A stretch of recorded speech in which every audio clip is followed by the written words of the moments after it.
संगीत विश्वातील देदीप्यमान तारा आणि स्वरांच्या जादूगार आशा भोसले यांचं कोल्हापूरशी असलेलं नातं केवळ भौगोलिक नव्हतं, तर ते जिव्हाळ्याचं आणि कृतज्ञतेचं होतं.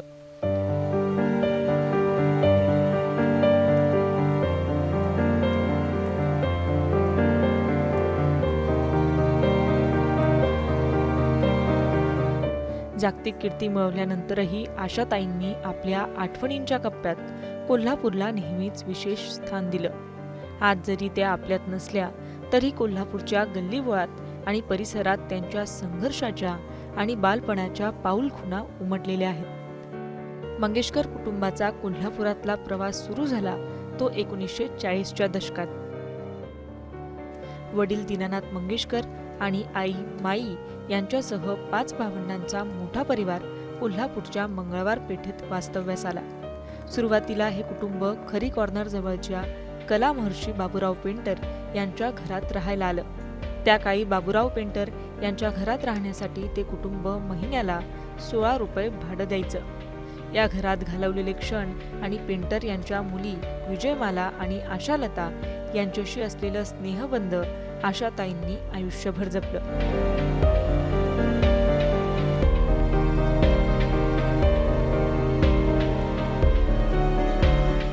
आमच्या घरी माझ्या मोठ्या बहिणी वगैरे होत्या, त्यावेळी नेहमी घरी शेजारीच राहायचे ना, त्याच्यामुळे ते घरी आमच्याकडे खेळायला वगैरे यायच्या. आणि अलीकडेच त्यांच्या दीनानाथ मंगेशकरांच्या जन्मशताब्दीनिमित्त सांगलीत आल्या होत्या. मग त्या म्हणाल्या की आपण असांना फार इच्छा होती आमच्या घरी यायची, कारण खूप वर्षात आलेल्या नव्हत्या त्या. कारण आमच्या आई असताना त्या नेहमी यायच्या, कोल्हापूरला आल्या की आमच्या घरी येऊन जायच्याच. मग त्या दिवशी त्या तिघीजणी आमच्याकडे आल्या होत्या. म्हणाल्या काय जुनी आठवणं आम्हाला आली, आम्हाला खूप यायचं होतं तुमच्या घरी आणि आम्ही इथे खेळायचो, ह्या दरवाज्यातून पळायचो, त्या दरवाज्यातून निघायचं, असं खूप मजा यायची आम्हाला, असं त्या म्हणत होत्या. आता ह्यात काम करणाऱ्या म्हणजे दिदीच होत्या, पिक्चरमध्ये काम करायचं. त्यावेळी मास्टर विनायकांच्या सिनेमात त्या छोट्या भूमिका करायच्या लता मंगेशकर, त्याच्यामुळे त्यांच्यावरतीच ते घर अवलंबून होतं. पण घरातलं सगळं मात्र आशा भोसले सांभाळायच्या म्हणे. म्हणजे त्या कपडे धुवायचे असतील, झाडलोट घराची, आईला स्वयंपाकात मदत करायची, असं त्या आशा भोसले करत असायच्या नेहमी. आणि एकदा कार्यक्रमाला भेटल्या त्यावेळी पण त्या म्हटल्या, त्यांनी त्यांचा फोन नंबर दिला आणि मला फोन करत जा गं तुम्ही त्याच्यामध्ये राहा. पण आम्हाला वाटायचं कसं नेहमी बिझी असणार ना, पण त्यांनी इतकं आपुलकीने असं बोलल्या, त्या आम्हाला जवळ घेतलं आणि फोन नंबर दिला. ते खूप आम्हाला आनंद झाला. परिस्थिती बेताची असल्याने एकदा माई मंगेशकरांनी 16 रुपयांचं भाडं न परवडल्यामुळे स्वस्त घर कुठं मिळतंय का याची विचारपूस केली.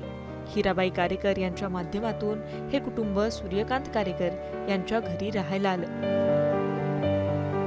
आणि दर महिन्याला 10 रुपये भाड्याने या कुटुंबाने घराचा 3रा मजला भाड्याने घेतला.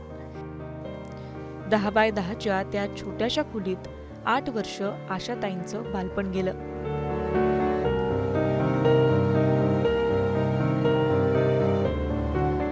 त्यांचं बालपण सगळं पूर्ण इथंच गेलं. म्हणजे बालपण त्यांचं पूर्ण इथंच गेलं. पूर्ण फॅमिली सगळी इथं राहायला होती, एका 10 बाय 10च्या खोलीत. वरचा 3रा मजला त्यांच्याकडे होता भाडं. एकत्रच राहत. हां, पूर्ण फॅमिली एकत्र होत. 1948 पर्यंत हे मंगेशकर कुटुंब कारेकर यांच्या घरी राहत होतं. पुढे मंगेशकर कुटुंब मुंबईला गेल्यानंतर कारेकर कुटुंबियांनी ती खोली पुन्हा कुणालाही भाड्याने दिली नाही. ती खोली आजही मंगेशकरांच्या आठवणीचं स्मारक म्हणून जतन केली आहे.